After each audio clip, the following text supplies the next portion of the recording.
Making craft beer isn't just hard work, it's an art.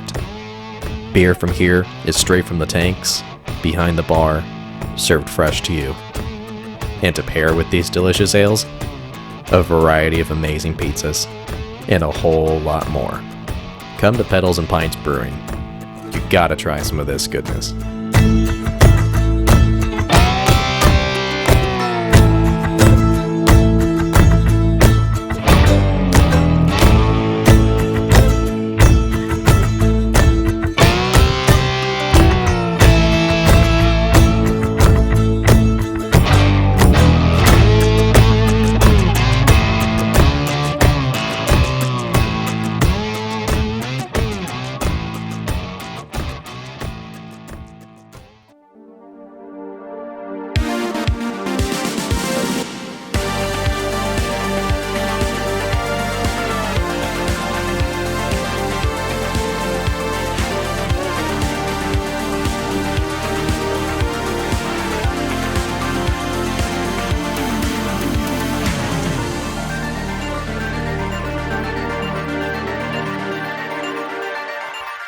Hey everybody, welcome to another Making a Geek. I am Damien DiCarlo.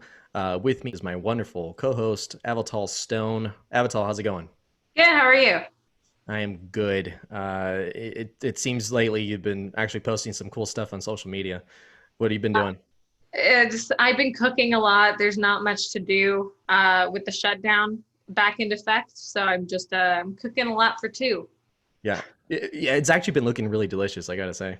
I'm gonna tell you a little secret. I'm cheating completely because none of them are my own recipes. I'm using HelloFresh. No actual plug. They're not a sponsor, but I've been using HelloFresh for a couple weeks now, and they're fantastic. They send me recipes. They send me all the ingredients. I tweak them just a little bit, and they're amazing. Is that kind of like Blue Apron? Like it's one of those Yeah, that's delivered? yeah. It's like Blue Apron, but it's a little bit on the more cheaper side, but like still really high quality ingredients and really cool, great recipes. That's cool. I actually always wanted to try one of those, but anyway, welcome everybody. If you're joining us again, welcome back. If this is your first time joining us, what's your deal? Come on. I mean, it's season 2, guys. Come on, jump back on us. So our guest today, he is a pro golfer. He has participated in the PGA Tour events around the globe. At 15 years old, he became the youngest winner of the Riversdale Cup in 2014.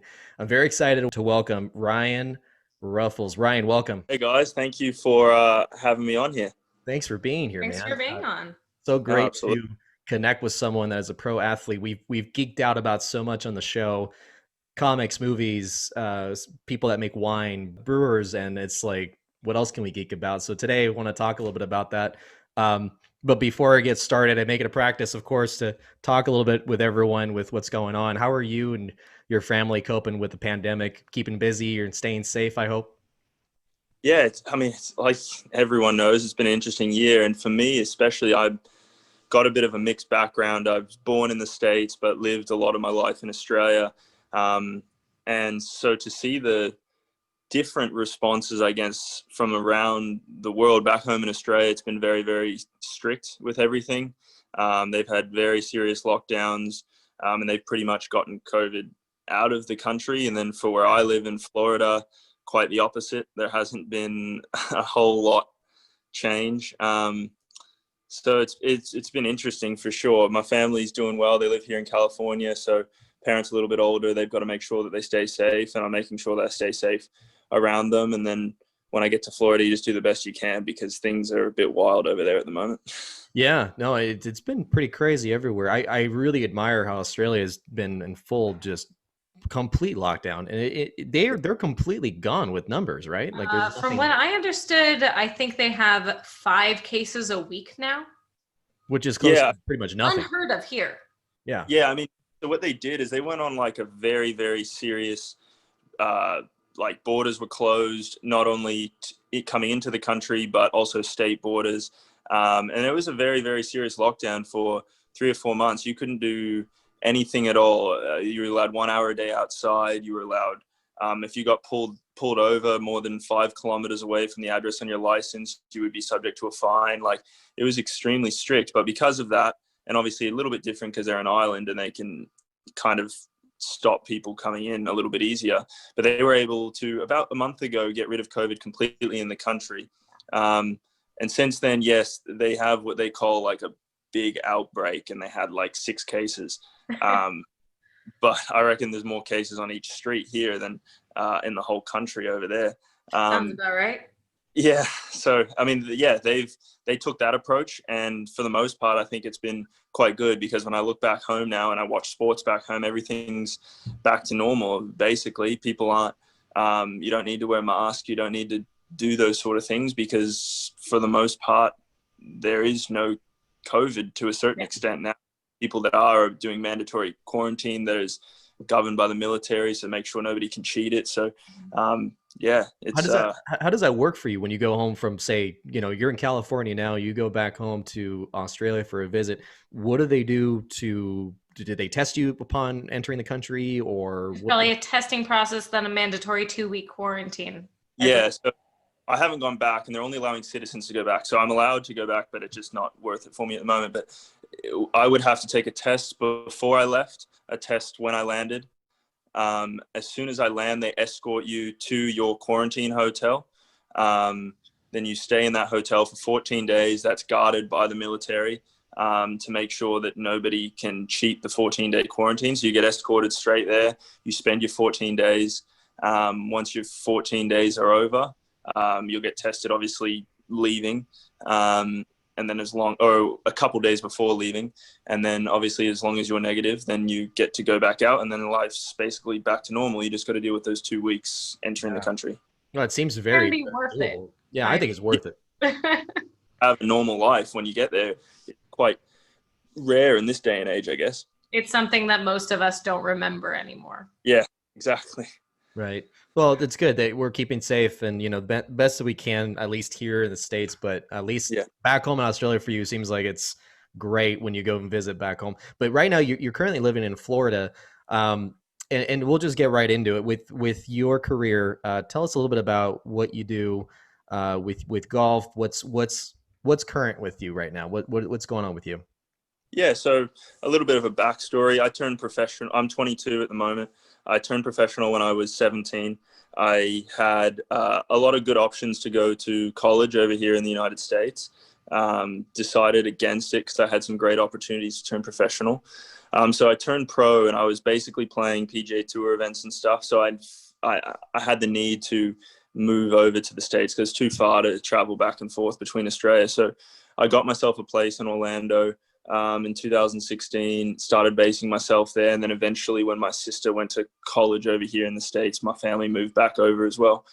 And yeah, so I'm currently on a break at the moment. I play on the Corn Ferry Tour, it's called, which is one level below the PGA Tour. And the top 25 on the money list at the end of the season will play on the PGA Tour the following year. Obviously a little different this year. It's going to be like 2 years combined because of COVID and everything. But yeah, that's my tour. We start up again February 15th. We ended in October. So I've had about three-ish months off. Yeah, and just the first part was taking a bit of a break. It's been a bit of a hectic year. And then now I'm starting to gear back into the season, considering we're starting pretty soon, and trying to get a few things right. Now, with at such a young age, how did you know, or did you always know that you were going to be a pro golfer? Did you dream of this when you were younger? Did anyone influence you to do this? I mean, I had a fair idea that I was going to be a pro athlete. My parents were both professional tennis players. My dad being from Australia, mum from America. We lived in Orange County until we moved to Australia when I was about 10 or 11. And for some reason, I just transitioned in and started to get better and better at it until got to a point where I thought that I could maybe do it for a living someday. And it's always been something that I've wanted to do since I started. And I'm very lucky now that 22 that I'm able to travel the world, play golf, make a living doing it, and have some fun with it. Yeah, it sounds like a great start to a young career. Yeah. Yeah, and so this is something that you started at from a very young age. Your parents were former retired now tennis players, professional tennis players. Did you would you play tennis growing up too? Did you maybe think maybe I might want to do tennis, or did you just immediately just think, golf is just really what attracted me the most? Yeah, I mean, after my dad's a bit older, and then after his tennis career, he was a tennis coach, and he coached a lot of players that would play the majors all the years. So growing up very early, we used to go to Wimbledon, French Open, US Open, Australian Open every year because he was always coaching. So I grew up just around tennis completely. So definitely, especially early on when I was 9, 10, 11, tennis was what I wanted to do. I was a pretty good tennis player for my age, and that was definitely what I had my sights on. And like I said, over time, I got introduced to golf, really started to like it, started to just go away from tennis a little bit and get more into my golf um, until, yeah, eventually I turned pro and here I am. But for sure, tennis was a thought at one point. Yeah. That's So, awesome. so your parents were former professional athletes, and as I understand it, your sister is also an athlete in golf, and she's pro as well, right? She is getting very close to turning pro. She's a senior at USC. So I think Okay. once she's done there, she will be. She's on her way then. And Yeah. so you have a whole household full of pro athlete environment. What kind of dynamic was that growing up for you in your household? I mean, it's good. It's always encouraged a very active family. Both my sister and I have never done well at staying indoors for very long. We don't play video games. We don't do any of that sort of thing. It's just the way we're brought up. Like whenever we want to do something fun, we'd go throw a ball in the cul-de-sac, or go play some tennis, or go play some golf, or kick a soccer ball, or in Australia kick the footy. Like it was just we were always doing things outside. And then mixed with that is we were very, very competitive, because obviously my parents are very competitive. I'm very competitive. My sister is as well. So there's always been that competitive culture that runs around the family. And with mum and dad, it's such a big tool for my sister and I, because we get to use them to bounce ideas off, to learn how to compete. It's not the same sport, but high level sport. And you learn how to deal with those pressures, how to deal with those situations. And we're very lucky to have that as part of our family, that we can always talk to them and hear about what they had to go through as a young player in their sport, and see if there's anything that might help us. And so in your house, I mean, you guys are all competitive. Does that ever get in the way of I don't know, how's Thanksgiving dinner for each year for you guys? It boils over from time to time, that's for sure. My sister and I, especially, mum and dad, they don't, I mean, they're not that competitive anymore because they're done with that. But my sister and I obviously are very, very competitive. So me being the older brother, I generally maybe cross a few lines in that regard. It's good fun, and my sister understands my humor and what I'm trying to do. So for the most part, it stays fairly civil. But yeah, there's been times where it's boiled over for sure. Your mom and dad are on the sidelines making bets on you and your sister in the Basic, football battle. basic. um, Now, I can only assume that being in a household full of people that like to excel, that must raise the bar each and every time for you and your sister now going into being pro athletes to do better and better. Is that the case when you live in a house like that? 100%, because my sister's got quite a unique story as well. She was a very, very good tennis player. She was, I think she might have been the best tennis player in Australia for her age at about 14 years old.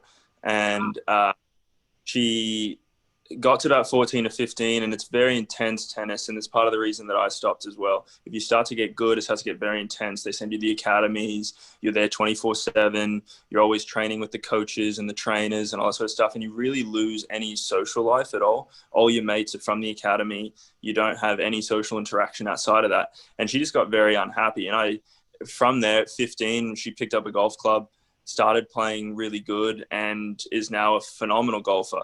And I think she was probably pushed that way because of me a little bit, seeing me be a golfer and stuff. And I think that's how she got started and always looked up to me.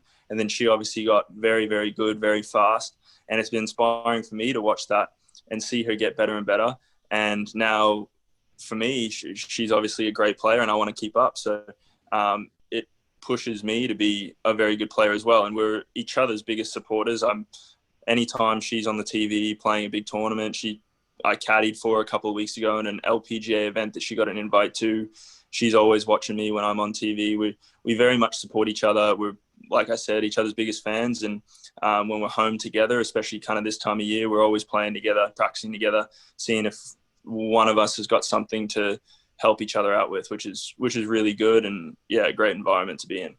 Were there, during the first shutdown, I remember that a lot of golf courses were closed. Were you still able to get out there and work on it and practice?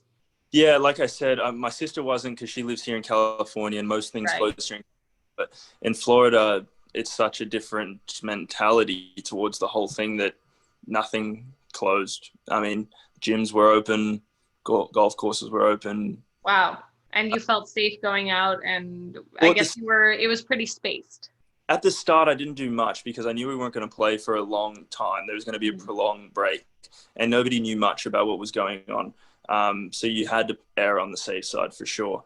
And so we pretty much quarantined for a good month and a half, just while things were developing, while we didn't know. And then as we got a date to when we were going to resume our season, I started to get back into it because I had to. There's a certain level of training and I had to be safe with it. But I had to get back into my gym routines, into my golf practice if I was going to be ready to go in July or June when we started. So that's kind of when I started getting back to things. And I know a lot of people, it was a disadvantage for a lot of people that play on these tours that are from overseas because every country has their own lockdowns, and a lot of people didn't get that opportunity to prepare like I did. Yeah, well, it's very lucky that you did. I understand that it was probably tentative to go out at the beginning, though. 100%. You're probably a bit nervous. Yeah, especially like, mom and dad were around with me, and yeah, you don't want to, like, I feel like I would be okay if I so happen to get it. Fingers crossed, I haven't gotten it yet, but yeah, it's more others that I'm worried about. I wouldn't want to bring it to anyone that I care about or anyone at all. And so that was more my concern, that, hey, I don't want to do anything silly and then bring it back to someone. yeah. But once we got on tour, it was quite different. We had like the bubble set up, so to speak. Of course. And yeah, we're getting tested twice a week, and all just kind of staying together and moving basically week to week together. So it actually felt the safest once we were out on tour than at home. With COVID and how difficult this has been for you, how are you taking advantage of this time to excel with your career? Are you doing more than you did before as far as your practice and Yeah, I mean, it's a very fluid situation. We got to kind of keep on top of things and see where things are going. I think now we're pretty sure that the season is going to run at least as smooth as it did last year. Hopefully a little bit easier as the vaccine kind of comes in a little bit more and stuff like that. But for me, I'm lucky through all of this, especially being in LA at the moment, because I've told my parents a ton of times, like, if I wasn't a golfer, there'd be nothing to do here right now. Like, I've been in Malibu the last few days, here staying with a friend, and there's nothing much to do. We hang out at the house and basically don't do a whole lot because there is nothing. So we're very lucky that I'm a golfer and that I can, for the most part, continue my life as usual, because every day involves obviously quite a lot of hours at the golf course. So right. If in terms of my preparation, nothing gets too affected. I can do what I need to do basically anywhere in California or Florida. So I'm spending kind of most of January in California here just with my family, because I don't get to see them a lot throughout the whole year, and getting my practice in. And like I said, February 15th we get going. So I'll probably head back to Florida a few weeks before that. Yeah, and you seem like a pretty disciplined young guy when it comes to what you do, and I can kind of get that like feel from you. What's this like being such a young guy growing up, being a pro athlete? I mean, between the ages of 17 to 22, most young guys are a little bit of a party animal at that point. How does that work with you with what you do? It seems like you're not really too focused on that. Yeah, I mean, at the end of the day, I'm 22. I like to have my fun. I got plenty of mates and all that sort of stuff. But my priority has always been my golf, what I want to do, what I want to be successful in. I'm very, very driven. I'm I feel like I've got a very good chance to be an extremely good player, and I certainly don't want to let that go to waste. So I'm very committed to what I do. I've got obviously a bit of a team around me, as every athlete does, that pushes me to be that way as well. I mean, that's not to say though that in normal times that I won't have some fun and go see. I've got plenty of mates up at University of Florida and plenty of mates in Orlando and here in LA, and we go on trips and all that sort of stuff normally and have a good time. And because it's great to be act your age and act like other people your age for a little bit every now and again, because it does wear you down. Traveling week to week, being very disciplined, working very hard. It's sometimes you need that little bit of an unwind, but it's certainly not my priority. This is what I've always wanted to do, and being young and healthy and everything like that, I've got a great chance to chase after it. So I figure I may as well. Right. I will tell you the extent of my knowledge about golf. Okay. It's the lower your score, the better. Correct. 18 holes. Yes. But there's also tournaments with 9 holes. No, all professional tournaments will be. So you can play 9 holes if you're just. Yeah, if you're playing leisurely, you can play 9 holes. Okay. But professional tournaments will be 4 days of 18 holes. Got it. And Tiger Woods is a human being that exists on this planet. He's very good. About it. Yeah. He is real, yeah. Now, I'd like to geek out about the specifics about golf. Now that you're on that, Avtal. Now, all the different clubs that you use, what are the ones that that you use first of all when you do your tours? Yeah. You're allowed 14 clubs. That's probably the most basic concept. Is you're allowed 14 clubs for round of golf. The brand that I use is TaylorMade. I'm sponsored by TaylorMade, so they have supplied me with all my equipment for a little while. And so basically, if you run through the bag, you've got your driver, which is the one that hits it the furthest. You've got your putter, which is the one you use on the green, which hits it the shortest. And then you've got all your irons, which have numbers on. I'm not sure if you've seen them before: 3, 4, 5, 6, 7, 8, 9. Okay. And the 3 goes the furthest out of those, and the 9 goes the shortest. And so you just use those based on how far you have to the hole. They all go different distances. So you use those based on how far you've got. And then you've got what we call wedges, which have even a little more loft than a 9-iron. And they'll go even a little bit shorter, and they're more for precise shots, let's call them, when you're closer to the green. I would assume that there's different trusted brands that you use, right? Yeah, so for me, professional golf's obviously different. There's all sorts of deals that you can sign and everything like that. And there's tons of different equipment brands. For me, I wear Nike apparel, but I use TaylorMade golf clubs. But yeah, there's a number of different companies that Callaway, Titleists, to name a couple, that all make very competitive equipment, and you'll see guys use all of them. I think TaylorMade's fantastic, which is why I signed with them, and yeah, that's what I use. But you're paid to say that. I actually have what may be considered to be an extremely stupid question, if you'll allow me. Absolutely. Why is it that whenever you see, like in TV and film, when someone's playing golf, why do they always call out specifically, hand me that 9-iron? Why is it always the 9-iron? I don't know the answer to that question. I know what you mean, because I have heard it before too. It's out there a lot. It is out there. I couldn't give you a good answer for that, to be honest. So there's no actual reason for it. It's just the 9-iron is no more important than the 8 or the 7, the 6, the 5, the 4, the 3. They're all the same equivalents, but I don't think there's a good answer for that. I do feel a little bit like I got played, but it's... Now, okay, so you've been golfing since a kid. You've done a lot. What happens when one of your friends calls you and says, "Hey, let's go play a round"? What what kind of game is that like when you play your friends? Do any of them want to play you? Yeah, I mean, I've got a number of friends that are very good at golf as well. or a number of them that enjoy golf, and then a number of them that don't play golf at all. So, I mean, especially if they're close buddies, I don't mind playing with anyone. It's good fun. We get on the course, have some fun, play some music. You know, it's more of a social activity. When I go start playing with my mates that are professionals as well, or really good players, well, then that's a bit more competitive, and we might play for something or something like that. And then it's nice to have those mates as well that just don't play golf because they don't care if you're a golfer, if you're not, if you're playing well, if you're playing bad. You're just Ryan and you're their mate, and that's So just because you're a pro golfer means you'll play with anyone. So you would play with me if I called you up and say, Ryan, let's go play golf. You would just play with anyone.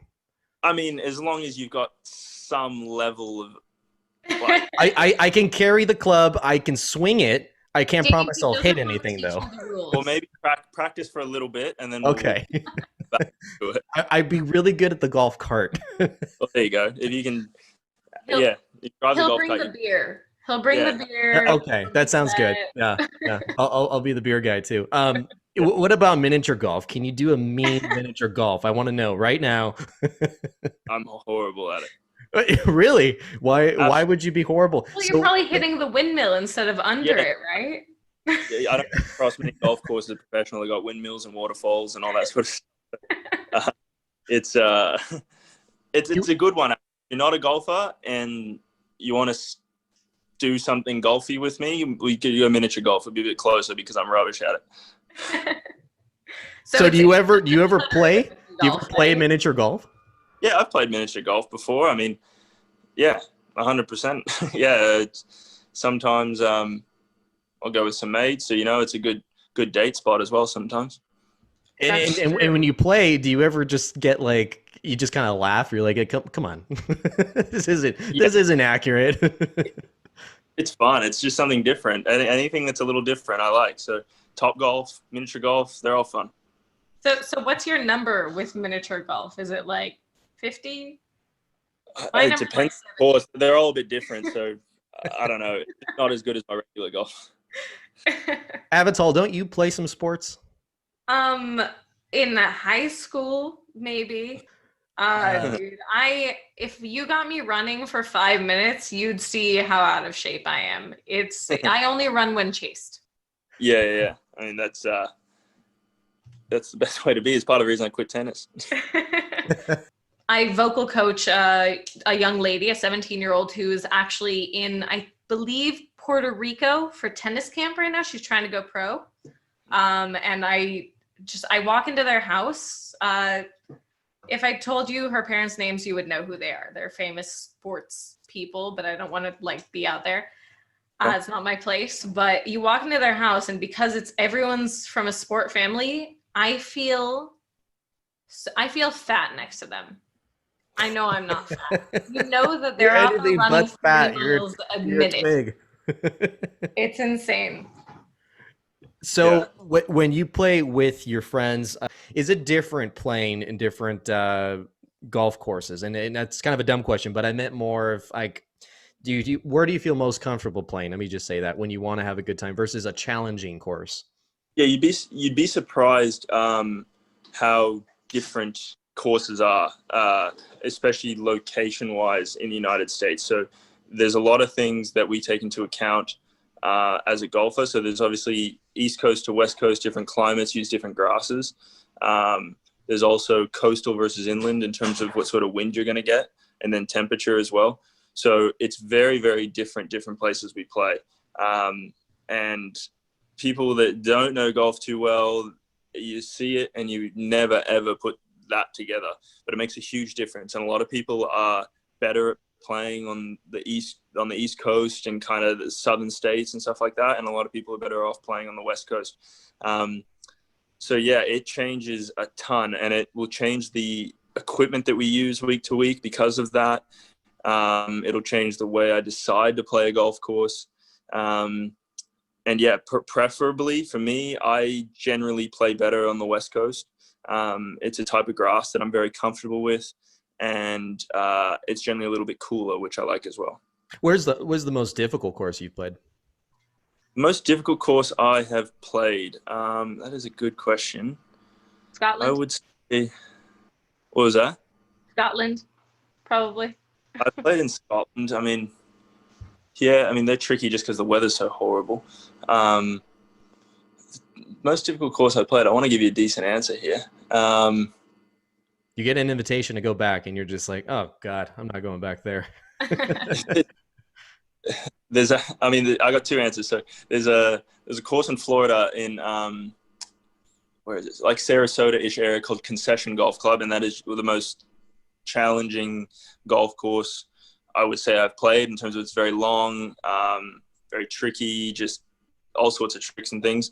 And then course I played the last couple of days, Calabasas Country Club, just here in the LA area, is super short, not very long at all. I should tear it apart, but it is the trickiest place I have ever come across, built up in like the side of the hills and stuff. Huh, interesting. That's close to Hidden Hills, isn't it? I don't know Calabasas area that well, Right. but might That's be. right. That's very close to where I am. Okay, yeah. So that was where I've been the last couple of days, and that course is like built up, obviously in and around the canyon there, and up and amongst the hills, and the elevation changes and all that sort of stuff is just tricky. Oh, wow. And How big is the course? what's that? How big is the course? Yeah, I mean it covers quite a bit of land. Like the property's quite a strange shape just because they've got to build it in around what they've got. Right. So it would be considered a short course, so to speak, for what we normally play. It's just the elevation changes are just crazy, and it makes it play very hard. Huh, interesting. There's one actually really close to where I'm at too. Have you ever played at I want to call it the Los Robles Greens golf course, 1,000? I've heard of it, played there before, but I've heard of it for sure. Okay, yeah, that's There's one actually where quite a few in the Thousand Oaks, Agora, yeah, Calabasas area. I think yeah, there's quite a probably few. 4 or 5 just in this area alone. Right. Yeah, there are. I think, I mean, a lot of people that that live in the area and quite successful, obviously enjoy playing golf and joining country clubs, and it's a good networking sport for sure. Yeah, the one here I do know, Tiger Woods has been here. I want to say, back maybe 10 years, maybe more than that actually. But that's only reason why I know this is here. So you've played. Is your goal to play at different courses just for fun, or you just do it when you get invited to a tour? No, it's extremely good practice to play different courses because you get very used to the same course, especially my home course. You get very used to playing that day after day after day, and you can get very lazy with what you do because you're almost like on autopilot. You just hit and you go find it and you continue on and that sort of stuff. Right. So it's good to challenge your mind and your game with a different layout, something very different, just to see how your game's holding up, because obviously when we play on tour, week to week to week is a different course every week. So definitely when I've got some time off, I try and get around to a few different courses just to change things up, just to keep myself thinking, keep myself involved, because you don't want to get caught in that autopilot mode where you're not really thinking and you're just going through the motions. Is it easy to get complacent with this particular sport if you're not keeping up, like how you said? Do you find it like it would be easy to just kind of take it easy and not do much? 100%, because it's unique golf in a lot of aspects. I think it might be one of the only ball sports where the ball sits still before you hit it, and there are very different parts of the game that require very or drastically different ways of going about them. So you have to pay attention to each part of the game separately. So you've got the driver, which is the one that goes the furthest, and you hit that extremely hard. And your wedges, you've got to have very short action with a lot of touch and feel and finesse about them. And then you've got putting, which is when you're rolling the ball along the green, and that you've got to have a good eye for reading the break, knowing how far, how short to hit it, how fast the greens are going to be because of that. So there's a lot of different aspects of the game that come together to make you a golfer. And it's very easy when you're at home at the same course every week to just go and play and you might skip a part of the game, and you might go 2 weeks without spending much attention there, and you get to an event and you haven't put in the work in that part of your game and you feel somewhat unprepared and not ready to go. So very important to not get complacent, very easy to do. Because as you could probably assume from golf practice, it's not like soccer training or football practice. Like, it's not intense with a coach yelling at you and stuff. You're there in your own company by yourself. It's quite peaceful, very easy to just scroll through your phone for a little while, or talk to some people on the range next to you. So you can definitely fall into those habits if you're not catching yourself from time to time. What do you do if you're in a place where the weather is just horrible and for long periods of time? Do you just how else do you focus? I try and stay away from those places.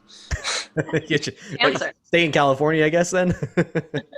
Yeah, Florida, I generally go.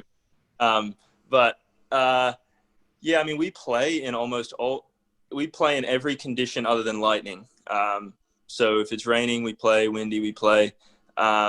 Lightning's the only one they'll call off play for. So you have to, at some point, you do have to get into those conditions and practice in them, because there's going to be a point where it does rain in a tournament. And it's, once again, that's another part of the game that's very tricky, the way you've got to play golf in those conditions. So there comes a time too at home where it's raining and you want to sit inside and sit on the couch, and you do have to get out there for a little bit just to know what your ball's going to do if that happens in an event.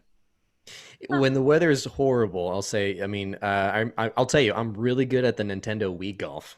Oh Yeah. my God. Play that. You can just play inside on your No. TV. At least you can do something. In your career, as far as I know, you had the honor of meeting a lot of great athletes, and one of them stuck out to me. You met legendary golfer Arnold Palmer. What was that like for you? Cool. Yeah, it was amazing. I mean, Arnold Palmer's probably bigger than golf. There's only a few He's in people. bartending too. What's that? He's in bartending too. Of course, Yeah. he's bigger than. So he's one of those people that transcends golf a little bit. I think there's only probably a few people you could say that about. And back in 2016, when he was still alive, I got an invite into his event, the Arnold Palmer Invitational at Bay Hill in Florida. And that was amazing. It's one of the biggest PGA Tour events in the world. They actually paired me with his grandson the first 2 days. And so Arnold or Mr. Palmer, I guess, was driving behind us for the back nine on Friday in his golf cart. And there's people everywhere. There's thousands of people down the side. And to see Mr. Palmer, every shot we hit, he was in his golf cart. He would follow behind in the golf cart for 9 straight holes. And to be at his course that he owns, his tournament that he started, with him watching us play, was a special experience. And he came up to me and introduced himself and called my name without me introducing myself, which I thought was amazing, because he doesn't have to do that. And he probably should know who I am. And for him to go away and make that effort was, I mean, very classy, and it made my day. And it was an honor to be able to play in front of him, especially considering that was the last year that he was around for his tournament. So very cool experience for me. One of my favorite moments that I've had on a golf course so far. That's incredible. That's something you can tell your grandkids about. It's safe to say that you have a lot going for you. You have 2021 now ahead of you, and beyond. What do you see as far as where do you see yourself going now with this pandemic, and then post pandemic with your career? What are you shooting for now? Yeah, so I think our tour is going to end in September here, and at the end of that, the top 25 players will get to play on the PGA Tour next year. And obviously the PGA Tour is the highest level of professional golf that you can play. And so if things go well, if I can have a great season and get out on the PGA Tour, that would be amazing. It's something that I've wanted to do since I've started. I've gotten numerous invites out onto the PGA Tour, but never held my full status out there. So I've played events, but never played a full season. So that would just be amazing to be able to get that at the end of 2021 and get started with that at the end of 2021 and into 2022.